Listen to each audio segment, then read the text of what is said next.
Brad Garlinghouse a dit justement ici, XRP est le prochain Bitcoin si on résout le problème de multi-trillions de dollars. OK?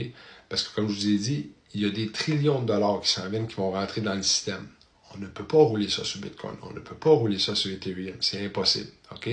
Ils savent très bien pourquoi. Ils savent c'est quoi qui va gérer le nouveau système financier. Puis c'est ce que je vais vous montrer dans le prochain post avec le Black Swan Capitalist. Alors voici le post de Black Swan Capitalist versant Al Jarrah. On va descendre un petit peu plus bas ici, là. Je vous l'ai mis en français, ça va être plus facile à suivre. Parfait. J'aime XRP car il représente une avancée technologique pas comme les autres. La combinaison unique de son protocole, technologie et tokenomics est vraiment ce qui le distingue du reste du monde de la crypto. Et je crois qu'il était intentionnel pour les institutions de mélanger les solutions révolutionnaires, technologiques, avec d'autres alternatives de moindre importance, afin de pouvoir créer une confusion massive entre les gagnants et les perdants, induire les investisseurs en erreur et même obscurcir le véritable récit et le potentiel d'XRP à travers le courant dominant.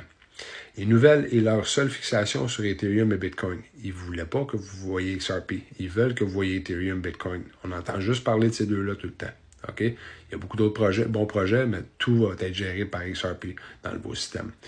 À huis clos, les mêmes institutions qui ont essayé d'arrêter Ripple dans son élan avec un faux procès avec le SEC pour empêcher toutes les ventes de XRP ont essayé d'utiliser la même technologie disruptive comme une arme et même de la reproduire, mais ont finalement échoué, d'où le retard du procès.